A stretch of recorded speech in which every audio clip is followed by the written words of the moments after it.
ready? We are going to talk about ketones. We're going to talk about keto and we're going to talk about ketosis.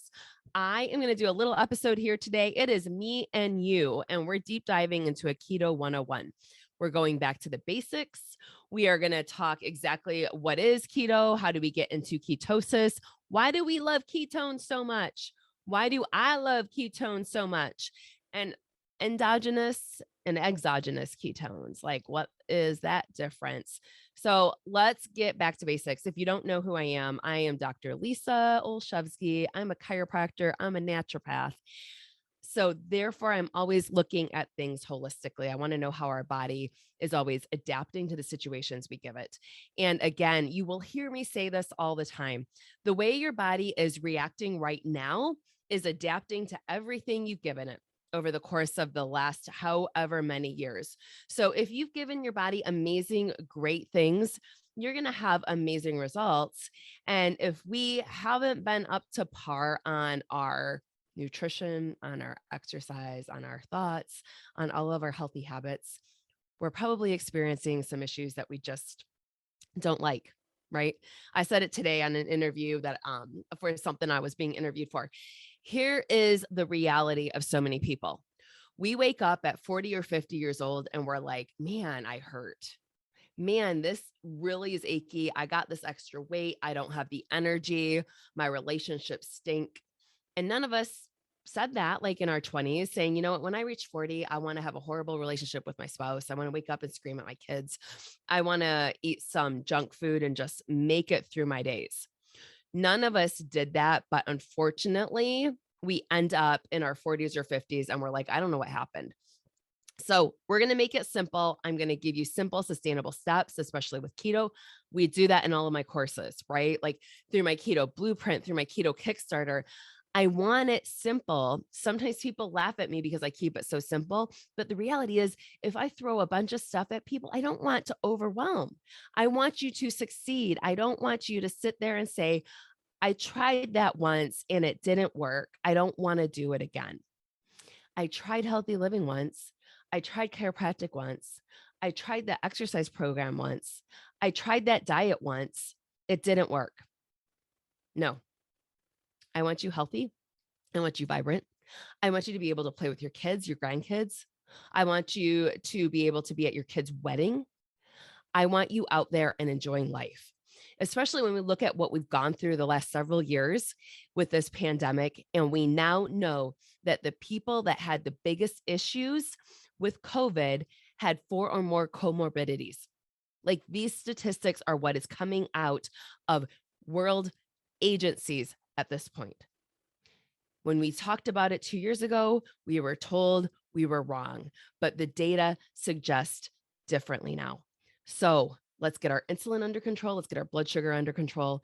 The best way to do that is through ketosis. All right. So how do we do this? I want to give you first some of the basic statistics about your body, things you may not realize. We have in our body 50 to 100 trillion cells. That is a lot.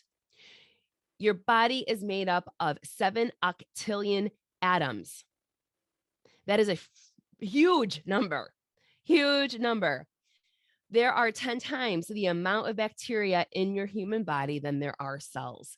And think of what we've gone through the last 2 years where we need to use antibacterial everything. Your body literally has 10 times the amount of bacteria in your human body than there are cells. It is estimated that your body alone is made up of over 60,000 miles of blood vessels. So if you put those end to end, you could wrap around the earth 2.5 times. The body is more than 50% water. Your brain is made up of 80% water. The average human brain contains 100 billion nerve cells. Your stomach, the lining of your stomach replaces itself every 3 to 4 days. You breathe in and out 20,000 times a day, and there are 7,200 nerve endings in every foot. Your body regenerates itself every 7 years. So you think of that. Every single cell in your body regenerates at its own pace. Like I just said, your stomach lining every 3 to 4 days. Red blood cells can last 4 months.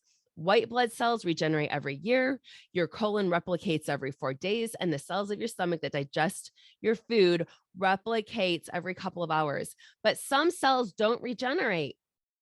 The neurons in your brain and the cerebral cortex don't regenerate. So once you kill them off, they're gone. So think of that. Who you are today will be an exact replica of you 7 years from now. You are pretty amazing, but it's also what you fuel your body with will dictate the quality of those cells. So again, what did I just say? You are what you eat. You put junk in, you're going to get a junky body, but if you put good healthy food in, you will get a good healthy body. There is nothing simpler than that. You can't expect to have health if you eat processed, nutrient deficient food. You can't expect to be healthy if you eat fast food. You heard me correctly. I say it all the time. There is nothing healthy in a fast food restaurant, and my patients will argue. But I choose the healthy options, Dr. Lisa. But you know what? I go to the one place and get the chili. Oh, I grab the apples over at the other place. So I'm going to tell you this. If I took an apple right now in my kitchen and if I sliced it up, when would it turn brown? Right? Give it a couple of minutes and it's going to start to turn brown. When did that fast food restaurant slice those apples? And what did they have to put on it to make sure that it's not brown by the time you're getting it? How many days or weeks later? Let's get real. There's nothing healthy. It is a fast food option. It is an option that is not conducive to health. So when I see the lines in my small town at the fast food restaurants, I want to cringe. And especially when I see kids all lined up in the back of the car. Let's get back to feeding our kids good, healthy food. We've got a generation of kids that are super sick in America. And now, just to add on everything else in the last several years, we've added on so many more issues. But this generation of children are the first generation that will not outlive the life expectancy of their parents. There is more type 2 adult onset diabetes in kids now than there ever has been before. We don't even call adult onset diabetes adult onset anymore because so many children are having it, which means that they've had a diet of so much sugar laden food and carbohydrate foods. Their pancreas has given up. So let's stop that. Let's recreate healthy habits so you can be the good role model for all those little people in your life, including not just all the little people, but all the good people in your life. So here's the deal. I want to go back to our ancestors. I did a wellness diplomate nearly 20 years ago now, before wellness was a huge buzzword. And it was before all of these things were popular, before CrossFit was popular, before paleo was popular. But our instructor literally said, let's look back at the Paleolithic ancestors. Let's see how they lived, because the quality of their bones were different. They had oblong bones, which are a much stronger structure. Let's look at the bacteria in the gut. What were they getting from their food? Like, we all hear about probiotics now, but let's see what are the beneficial strains and how did our ancestors eat? Because that is exactly what's going on, right? How did our ancestors eat? They ate what was in season. There were time periods of an abundance of food, and there were time periods when there was not. So guess what? Our body had to learn to adapt. And that is exactly what ketosis is. It's your body's adaptation to a lower amount of food or abundance of food. So that way we can fast and we can tap into our fuel stores to use our fat for fuel. So ketosis is not a new fad.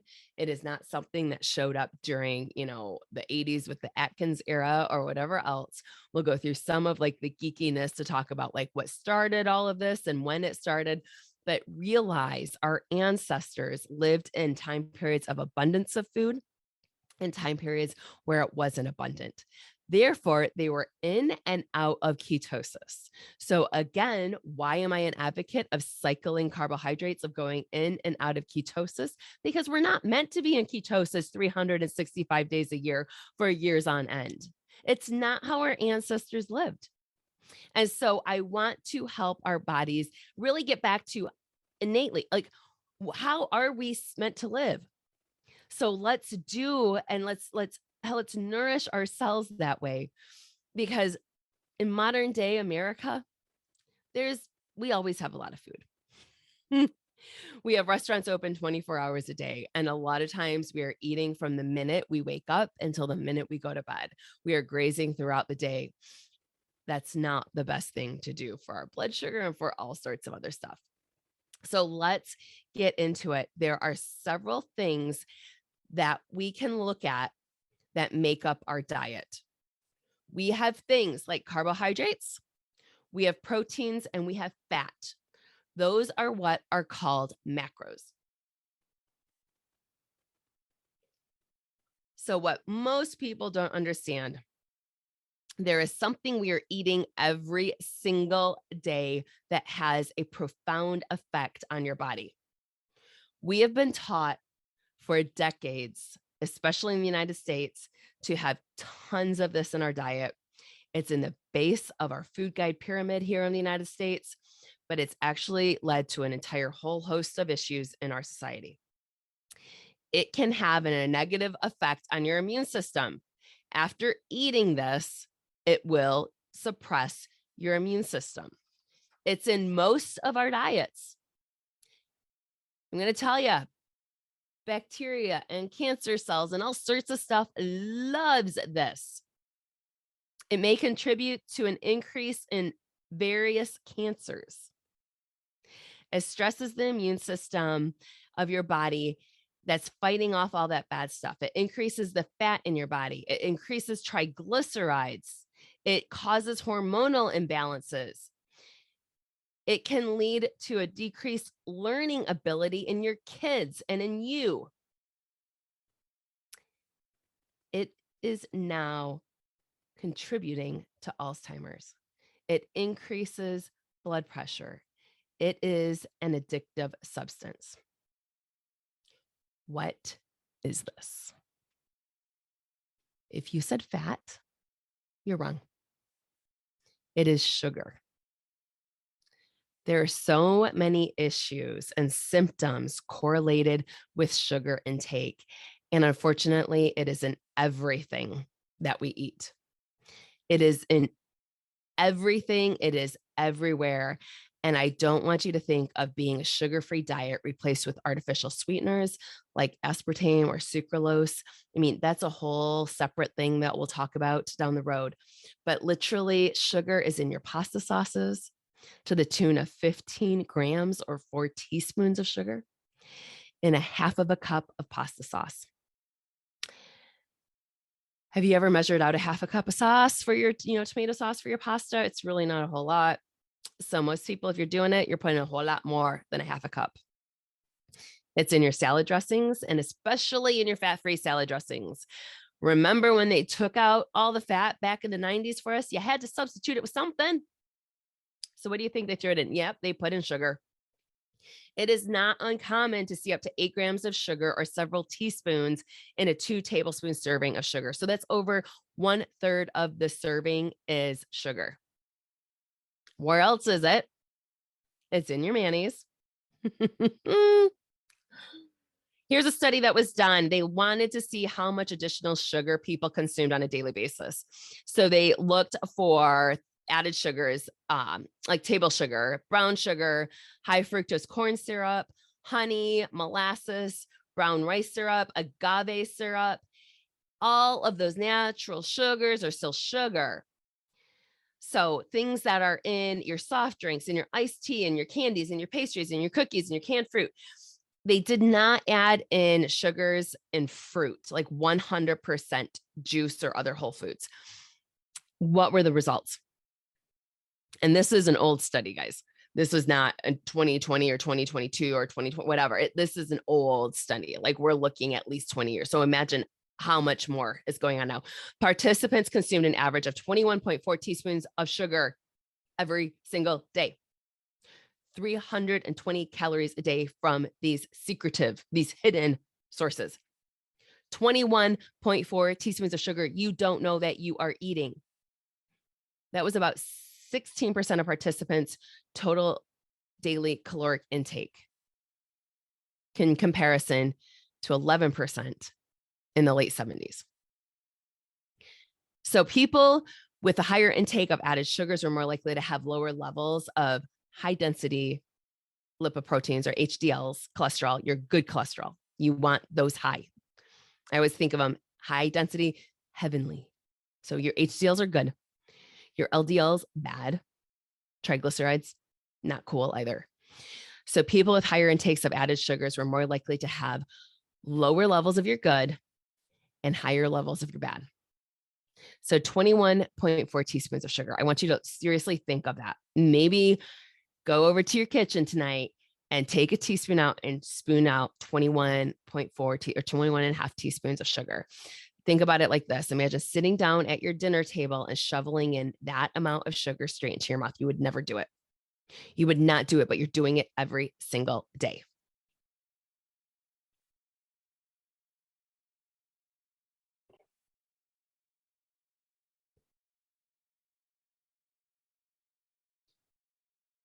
So we obviously need to minimize our sugar intake. So why is that so important? What happens when you eat sugar? Right? I want you to realize this. Your body can only tolerate a small amount of sugar in your bloodstream without going into a hyper or a high sugar coma. It's actually a teaspoon of sugar that your body can tolerate at one time. 1 teaspoon, and I just told you you're taking in 21.4 throughout the day.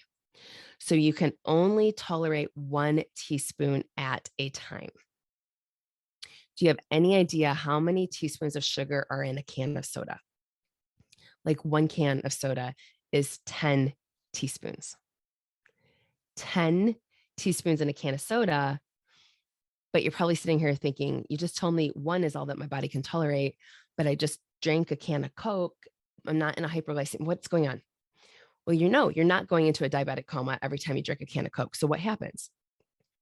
When you eat or drink sugar, your sugar levels raise up in your body. They rise. So I'm going to make it simple again, healthy living simple, right? Your organs say, hey, ton of sugar in here. So your pancreas does the job that it needs to do, and it brings out insulin to help lower your sugar levels to bring them back down to normal. There's an entire cascade of other players like glucagon and glycogen and everything else that's going on, but we've got to help bring those sugar levels back down. But now you're tired. So what do, right?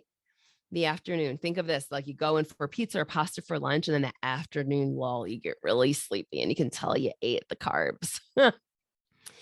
So now we go and grab a candy bar, right? So the sugar levels skyrocket again. And so then our pancreas has to do its work again to pull it back down.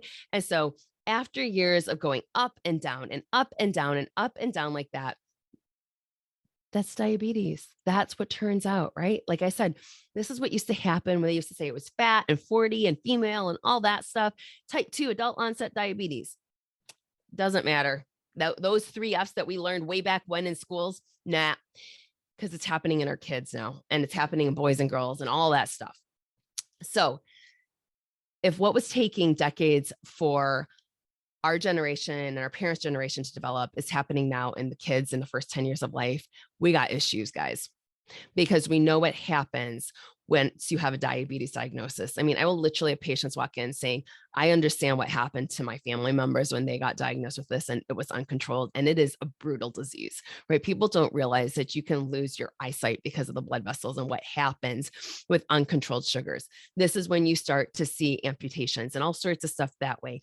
This is one of those diseases that when somebody witnesses a family member or a friend having these horrible issues, this is when the rubber hits the road and they're making changes because they don't want that. And this is what I think is so sad is when we've got these little kids that, they were taught to eat this way. They didn't come out saying, hey, give me like some really crummy food. hey, I want all the sugar.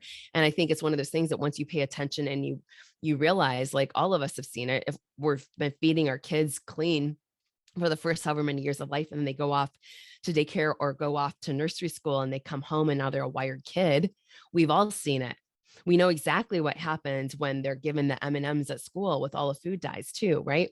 So let's take control and let's start teaching our kids healthier habits as to how they're feeling when they ate something, and how, maybe they're getting yelled at, maybe they're doing some whatever, and just helping them realize these connections.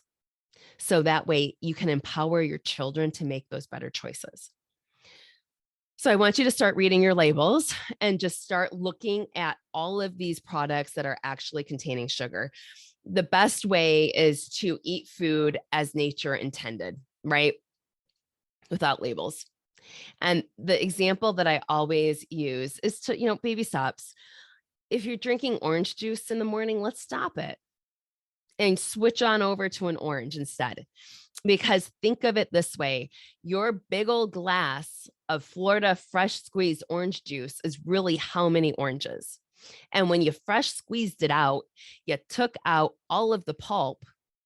And if you even bought it with the pulp, this doesn't count. Like it is not as fibrous as if you ate an orange with the, I was going to say the peel, don't eat the peel, but with the fiber in there. That fiber is nature's way of slowing down some of that blood sugar spike in your body. But when you're throwing it straight back in a cup, you're going to see a bigger spike that way. Again, I'm not a fan of starting out your morning with orange juice, but I'm thinking of those baby steps. If this is something that has been ingrained in you forever and this is what you do, let's just switch over to eating the orange. It takes a little bit more time to peel it. It's going to take a little bit more time to chew it, but there's a whole bunch of other stuff that's going on in your body, and you can prep for that food instead of just like, hey, big and salt, here's a whole lot of orange juice all at once. And now my body's saying, okay, adapt quickly. So I want you to take a look at things. I want you to realize that 1 teaspoon of sugar literally is 4 grams of sugar. So a product that has 20 grams of sugar is actually 5 teaspoons of sugar, to think of it that way. So are you thinking of shoveling in 5 teaspoons of sugar at one time period? You're not going to do that in real life. But when you start eating these foods and you start to realize that, you're like, oh my God, I actually am doing that. I might as well just sit down with a sugar container and wheel in 5 teaspoons. Don't do that. I want you just to recognize what it is. Realize that refined sugars are your products like your high fructose corn syrup, your granulated sugars, all of those things. And I want you to we're going to go through some different serving sizes of stuff and what's in it. If you pick up Del Monte fruit chillers, sorbet, right? 26 grams of sugar. Divide that by 4, you got 6.5 teaspoons of sugar in there. How about you pick up the peaches, right? You think like the canned peaches are a good thing for you and your kids in light syrup. 18 grams of sugar. So that's basically 14 or 4.5 teaspoons of sugar. Same thing with applesauce. Like I said, 1 can of Coca-Cola, almost 10 teaspoons of sugar. Same thing with Pepsi Cola. So now so many people are like, well, I just do Gatorade. 16.9 ounce bottle, you've got 29 grams of sugar. Divided out by 4, that's a lot of sugar. All of the naked juices, we think juice is a better option. You're still looking at 25 grams of sugar. Breakfast shakes, 20 grams of sugar. Your Tropicana Pure Premium, 29 grams of sugar. So let's look at that Amped energy drinks. Holy moly, 58 grams of sugar. So I want you to start reading labels. You're going to be amazed at how much sugar you're actually consuming on a daily basis.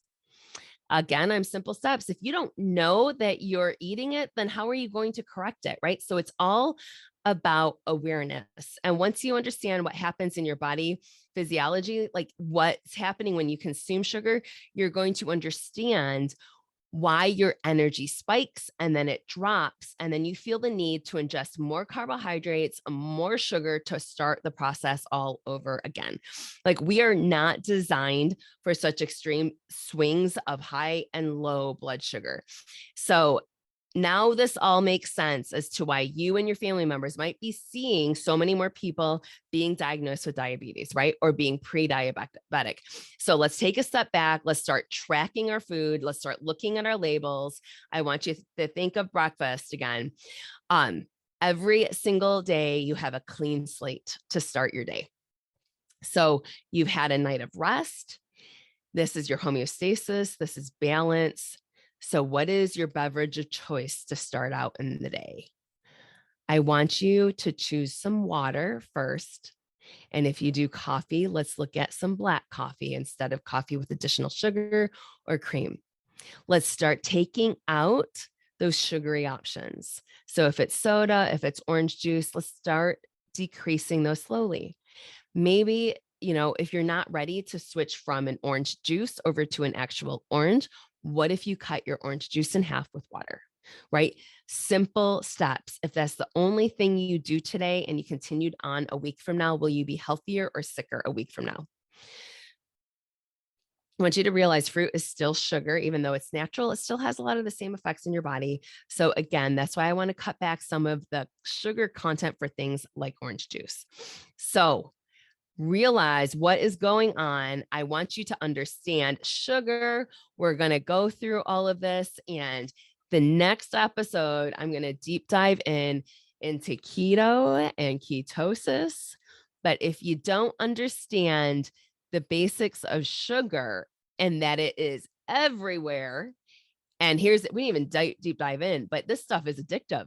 They have done studies, you guys, literally to watch our brains to see what areas light up, and it is the addictive centers of our brain. They've done studies on, mice and rats. And guess what? You give them the option of an Oreo cookie. They want that. They want that versus like morphine. That is that addictive. So, if you are a person that you can willpower through things and get out of, like, just cut it out, do it. But again, like I always tell people, like I used to be the person, I was like, willpower, do it. You just got to do it. And then people would give up and I'm like, didn't have the willpower. Well, you know what? I've realized not everybody's got the willpower. And so we've got to do simple steps. And so that's where, I admit like I was wrong all these years. I would just yell at people. I'm like, really, it's all or nothing. Just do it. Life happens. Sugar happens. It's an addiction. And I do agree, like with an alcoholic, you got to go cold turkey. Right. And so, best, yeah, let's go cold turkey, but it's also, this is an acceptable addiction. Everybody's addicted to sugar. And so it's really hard to live your life when you've got all of this stuff happening. So let's do some baby steps. Let's cut it out. Let's, start to become more aware. And what happens is as you start to put the good stuff in, you're going to crave more good. And what I always find, like when we do our Whole30 courses, that was back in the day in the office, but now when we do our keto blueprint courses and everything else in the practice, people literally come in 30 days from now and they're like, I didn't know carrots tasted sweet. Right? Like that is the beauty. When you clear out all of that sugar in your body, you actually can taste your food and you will find out how sugar you'll find out how sugar is addictive, but you're also just going to find out how food should taste. And there will be so much more flavor to your food. So simple steps. I hope this gave you a little bit of the science of the background. Strategic steps. I want you to succeed. If you want to work with me one-on-one, I want you to go for a discovery call. Go to bit.ly/Dr. Lisa Consult, DRLISA CONSULT.